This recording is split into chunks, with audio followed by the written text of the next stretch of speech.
Hello there. Today we're going to talk about this. And what is this, you may ask? Well, this is the Rofmia Shift Daypack V2. It's a 22-liter black minimalist EDC style bag, and its main claim to fame, it says made out of 5-ounce DCF Dyneema Composite Fabric, or Cuban fiber as it's commonly known. It's made by hand by a craftsman out in Gifu Prefecture in Japan, and it retails for about 65,000 Japanese yen plus shipping, which is something like $600 US. So it's quite an expensive bag. I've had mine for about two and a half weeks now at this point. I've had a chance to use it, which is why you can see it has some of the wrinkles like this. This is how DCF will look after you use it for a little bit here. Obviously with the quarantine, I haven't been able, or the lockdown, I haven't been able to go out as much as I normally would with this, but still I have some thoughts that I'd like to share in a brief review. Let's start with a quick, kind of, I guess, overview of who this bag is probably for. It's for minimalists with deep pockets because it's very expensive. Lovers, obviously, of Cuban fiber or DCF. People who are kind of maybe into that techwear look. Folks looking for a bag that looks good in the city and can also do duty in most workplaces. Obviously, if you're working in a bank, this probably isn't going to cut it. But in most like tech workplaces or modern workplaces, you're probably going to be able to get away with this. It looks relatively professional. Who it's not for, I would say, is people who carry a ton of stuff. Like it's a 22 liters, but it's a small 22-liter bag. And on top of that, like the straps, while they're very good, don't deal that well with it being overloaded, especially because it has a very soft back panel. And also, if you're a person who doesn't want to pay a premium or can't pay a premium for, I would say, like the choice of material and also design, this may not be the best bag for you. And I say that even though it's a wonderful bag, there are other bags that will give you very nice design and functionality, and even DCF construction for much less, for a much lower price point. Anyway, so let's talk a little bit about some of the quick outside features of the bag, and then we'll get into the functionality and the details and what I like and what I don't like about it. So first thing, starting from the front, you have this front zip pocket that runs the full length of the front of the pocket. The other side looks like it has that, but it's actually just a pleat. There's two pockets on each side. They're identical. Now this one always comes on the bag, whereas this one on this side, they technically refer to as the water bottle pocket, and you can get it sewn either on the outside or on the inside. You specify at purchase time. I chose to have mine on the outside. If you don't specify, they'll put it on the inside. They're identical, so I basically think of them as two water bottle pockets. There's a main opening here, which we'll get into in a second, and then there is a back laptop type compartment here. Flipping it around the back, you have a very simple, straightforward carry system, two straps. It's got some strap keepers on the bottom here and a sternum strap, which is adjustable, and then carry handle at the top, and then there's nothing on the bottom. Talking about the overall design of the bag, it is a very small 22 liters as mentioned, and it tends to ride close to the body, though not necessarily very high. This is a very straightforward strap system, so you don't get anything fancy like the Evergood's curved, like back piece. But again, there's some flex on this back panel, so it'll kind of ride very close to your back.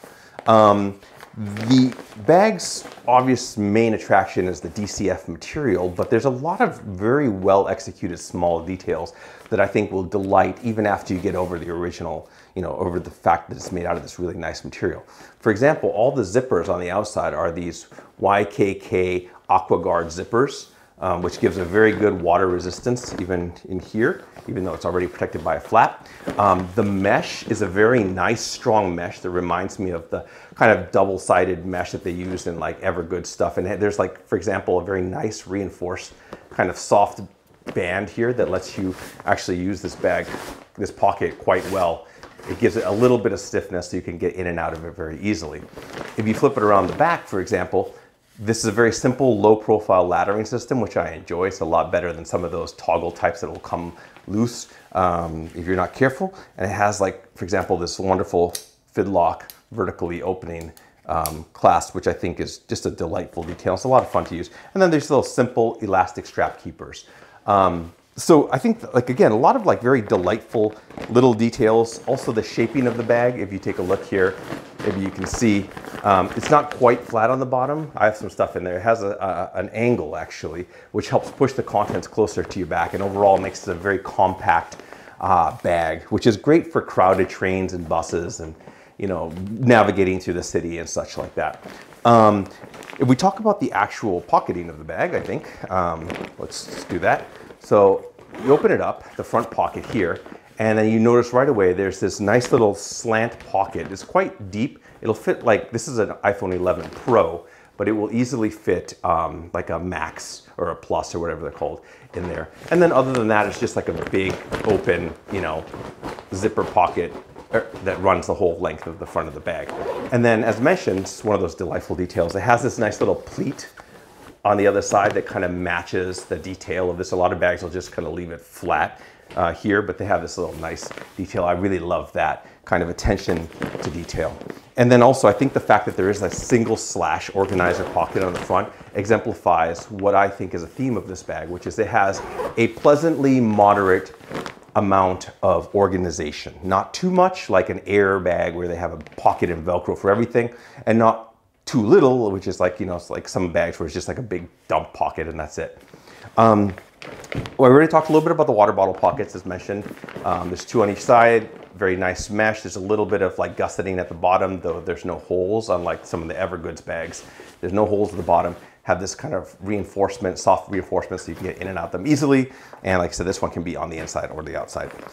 If you look at the front main compartment, you're gonna notice something that's interesting, which is there's 1, 2, and then 3 zipper pulls. And at first I wasn't quite sure what that was for, but now I kind of realized, or after using it, quickly realized. So obviously you can open this at the top and it opens all the way down like a clamshell style bag. You could get in and out of it very easily, but you can also have 2 of these closed up at the top, and then when you sling the bag over your shoulder, you have 1 more zipper here for side access into the main compartment, which I thought was kind of a nice touch. Now, in practice, sometimes the zippers are not that easy to use, so I'll talk about that in a minute here, but it's kind of a nice option, I guess. So we'll open this up, get into the main compartment of the bag here for a second. You can zip it all the way open and it flaps open.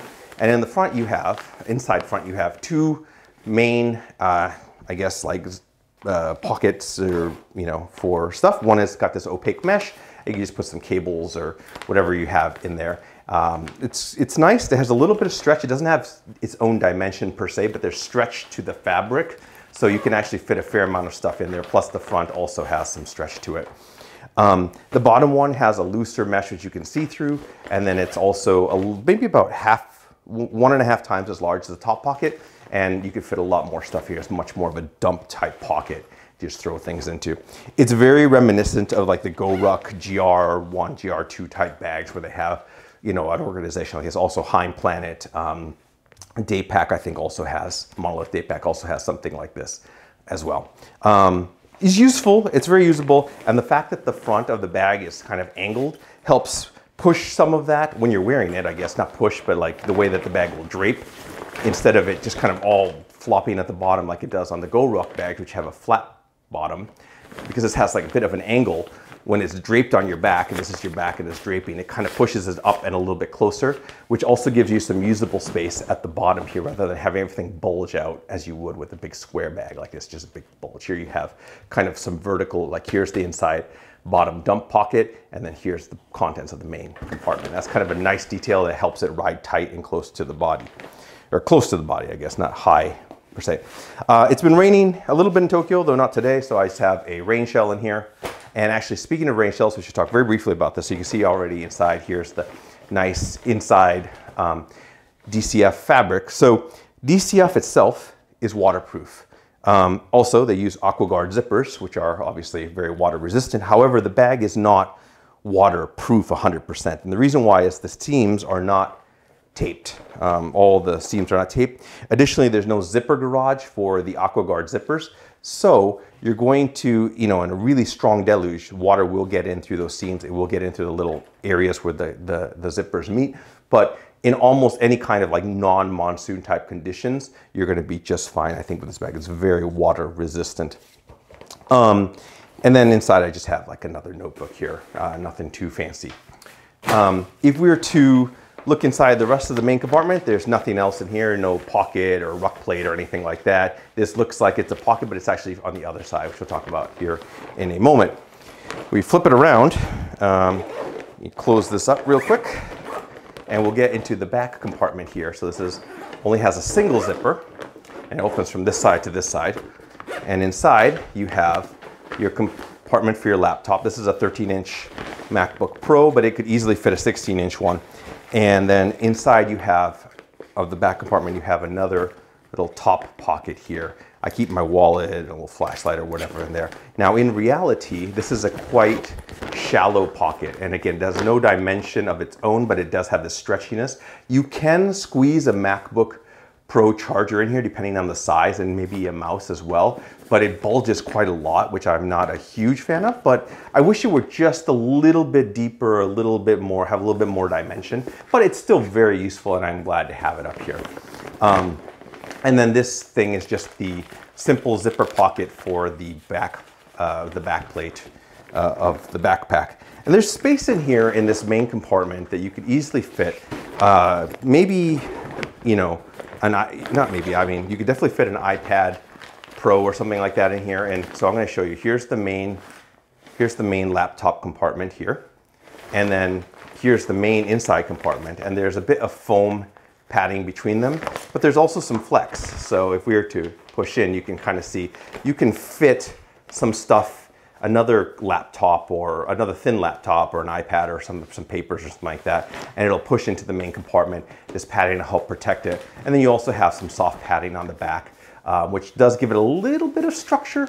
Not a lot of support, which I'll talk about the support system here in a second, but also protection for your back. So if you have like one of those big honking Alienware type laptops, you may not be able to get that in here, but for most like MacBook type computers, you'll be fine. So flipping around here, I did talk very briefly about the carry system before, but I'll talk about it just a bit more now.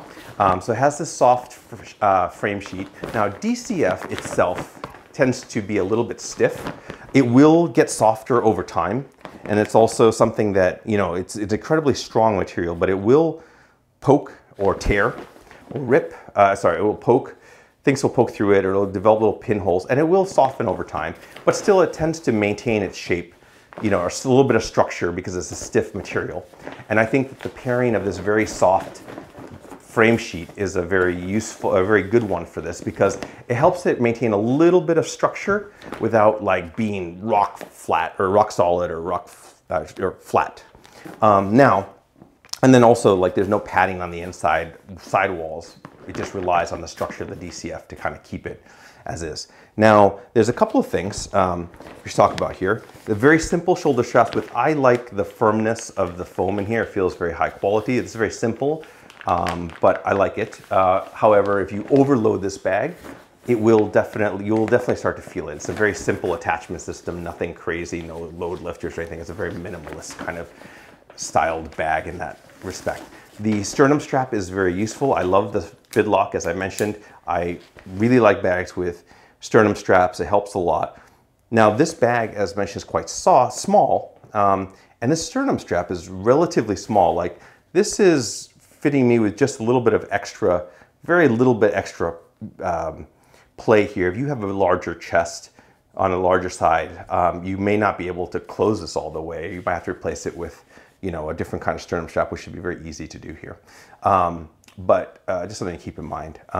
Now, this back frame sheet also, because it is soft and it's more to keep stuff from inside poking out than it is to give it a ton of rigidity, also means that under heavy loads, this bag is definitely going to start to pull very hard on your shoulders and on your neck, and it's not going to be that pleasant to use. It's a small bag to begin with, so you probably shouldn't be overloading it that much anyway.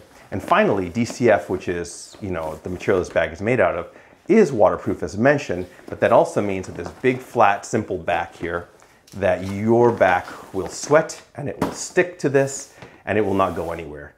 There's no air channels, there's no mesh, there's no nothing to like absorb the sweat or anything. It's just going to stay there against your back, or if it rains, it'll run down here and your whole back will be wet. Now you're going to get sweaty and a wet back no matter what, if it's really hot out or if it's raining, but still this has, you know, less capacity than even most normal nylon Cordura type bags to absorb sweat.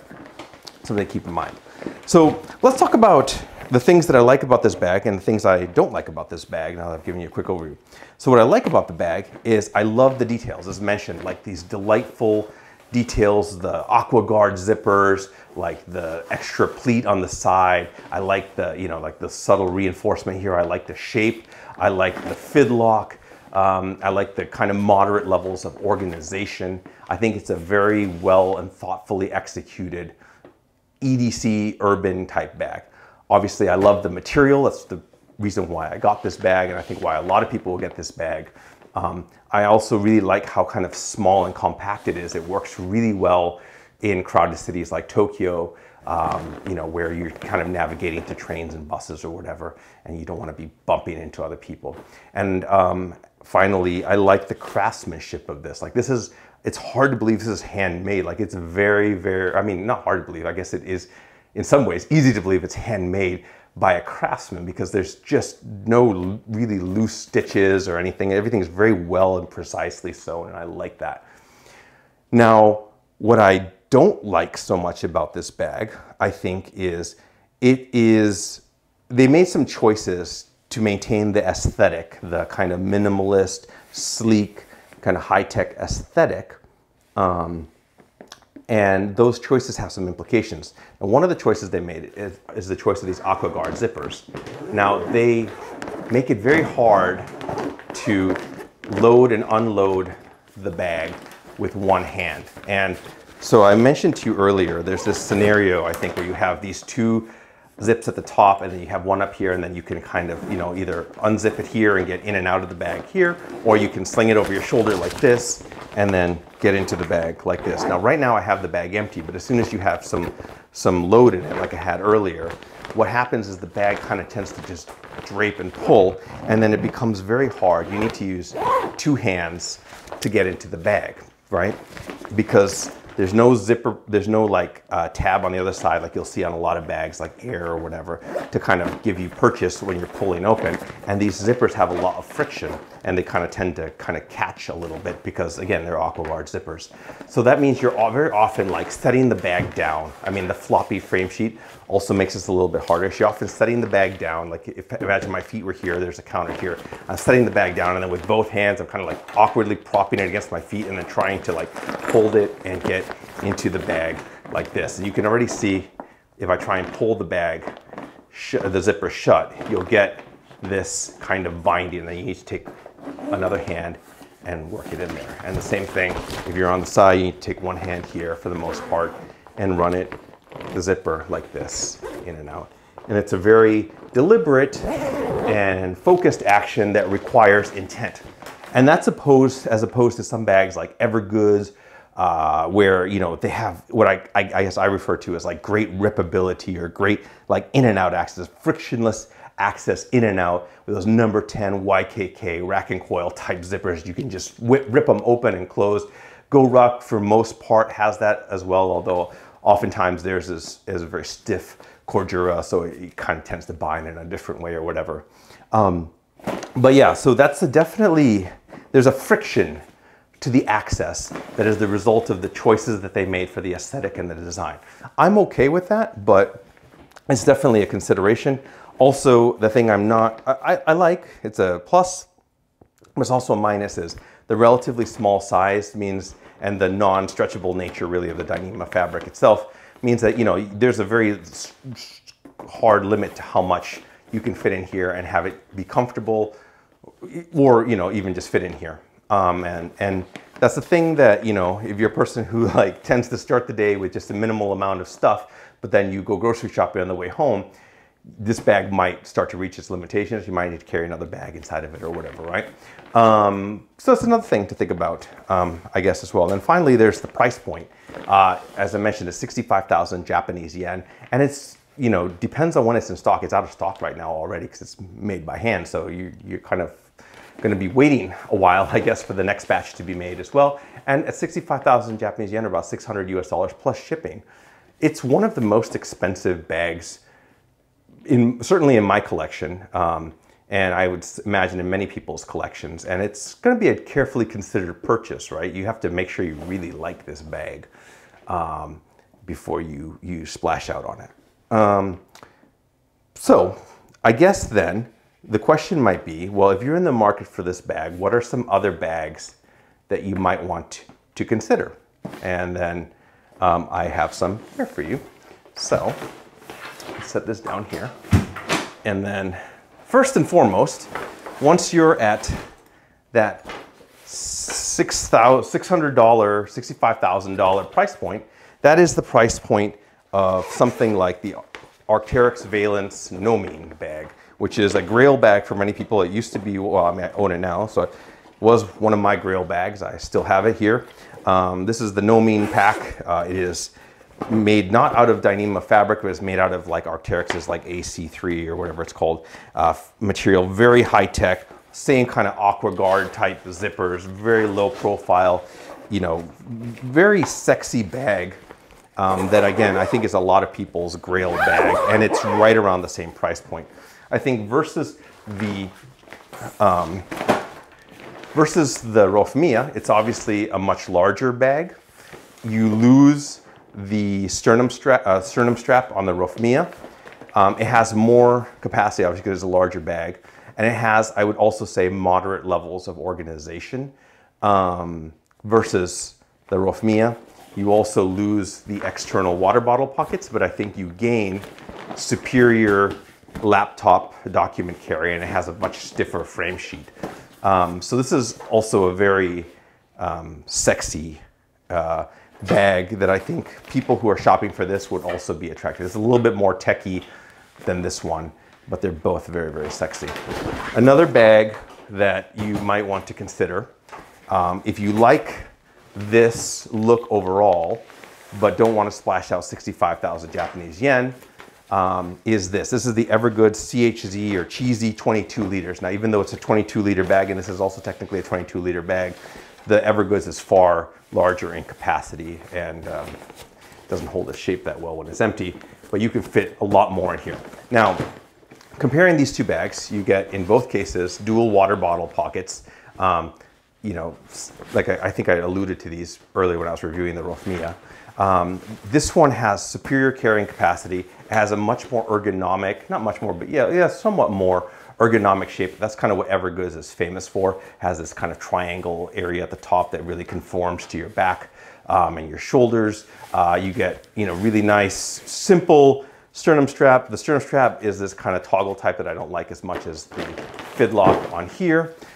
You get much more robust materials. Now, this is surprising. I think a lot of people, as mentioned, love DCF because I think it's very strong, and it is a very strong fabric. But for outdoors type use, this kind of Cordura nylon or whatever is going to be far superior in terms of abrasion resistance and just, you know, overall robustness for outdoorsy. This is a much more outdoorsy pack. It's still very minimalist, still not quite as techy, but still like very minimalist, still very urban. And it's a great crossover pack. And it's also like 1/3 the price of this one. So something else to consider. I think what you lose is the sleeker lines of this. Obviously the DCF fabric is sexier. And then this bag kind of looks froopy when it's, you know, when it's not, even when it's loaded, it looks froopy, whereas this one tends to look good no matter what. If you're on that DCF joint, another bag to consider is the HMG Hyperlight Mountain Gear Daybreak. This bag is also made out of DCF. It's bigger. This one technically says 17 liters according to HMG's website, but you could tell it's a massively larger bag. It doesn't look like it right now, but it's a massively larger bag than this one. I have done overnight camping trips with this, just this little bag, even though it's supposed to be a day bag. Similar DCF material, feels very robust. You get the dual water bottle pockets. I think what you're gaining with this one is a simpler approach to a bag that's much more geared towards outdoors, real outdoors use. And, you know, you can see it's got bunions and stuff, you know, very simple, you know, kind of construction. What you lose is one, all the refinement. Like this is, you know, this is in some ways exemplifies, I think, the difference between American cottage manufacturers and Japanese cottage manufacturers to a T. You lose all the refinement of this. It doesn't look as good in an urban environment that you can still kind of rock it. You know, and those closet dirt bags on the train will know if they know. If they know, then they know, right? And then you also, I think, lose, you know, the laptop carry. You can sort of cram a laptop in here, but it's not very organized or nice on the inside here. It's just kind of this water bottle or water bladder holder. And then this one also comes in at like 1/3 the price of this, even though they're both DCF. If you don't want to do the DCF joint, but you still like the small size of this, the Arcteryx Grandville, I think this one is a 16 liter. It's a small bag, and it might even technically be, I don't know if it's smaller than this one per se overall. They're actually relatively equally sized. I think it's been a while since I've worn this one regularly. It is a smaller bag. So you lose the water bottle pockets on the outside versus the Rofmia. It's a smaller bag, so even perhaps even than this one, the shoulder straps are a little bit smaller. So it will work nicely for people with smaller frames. It has also what I would consider a moderate level of organization. You know, and it's got some interesting things where you can access the inside pocket again from the side or from the top, though they do it with two different zip pockets that sort of form like a front pocket and a back and a main pocket. A little bit better laptop carry here. And I don't forget if I mentioned you lose the water bottle pockets on the side. This was a much cheaper bag as well. I think it's like, again, less than 1/3 the price of this one overall. And it's a little bit more high-tech looking, urban, whatever. Also very water resistant. Actually, I forgot to mention and a stiffer frame sheet. And then finally, if you don't want to do DCF, but you still want an interesting fabric choice and you still like those small black bags, this is the Able Carry, I think Daily Backpack, I forget what it's called. Daily Backpack. Actually, it's been a while since I've worn this bag. It used to be one of my favorite bags for a long time. You lose the outside water bottle pockets, you lose the DCF, you still retain the Aquaguard zippers, you still retain a pretty small size and a really nice, tight, close carry. And this used to be, it probably still is, one of the most comfortable bags I own. It's made out of this X-Pack material, so it's still an interesting fabric choice, though not maybe as sexy as DCF. And you get kind of, I would say, superior organization on this one, even though it's not quite as crazy with the organization. It's like an airbag. It still has like really nice things like this top, back, you know, phone, wallet pocket, front / pocket with some, you know, kind of moderate, or no organization here, but on the inside front pocket, you get like this sort of interesting couple of extra, you know, type of pockets where you could fit like a small umbrella or a water bottle on the inside or whatever. Better laptop carry, slightly stiffer frame sheet, and just a very comfortable, tight, locked carry. This one is even less than 1/3, maybe 1/3 the price of this again. And this got this nice like what they call their anti-sag strap system, which actually really does work, and it kind of pushes the load close and tight to you, which is like a more refined version of what Rofmia is trying to do with this simple angling thing here. So those are some other bags that you might want to consider if you're in the market for this one and are looking for alternatives, or you just don't want to spend that much money. In conclusion though, like this is a wonderful bag. I'm glad I bought it. It is very expensive, so you need to consider carefully if it's the right choice for you, especially versus some of those other alternatives out there. And I will continue to use it for a long time, I hope. And that's it. If you have any questions, go ahead and ask me in the comments below. Thanks.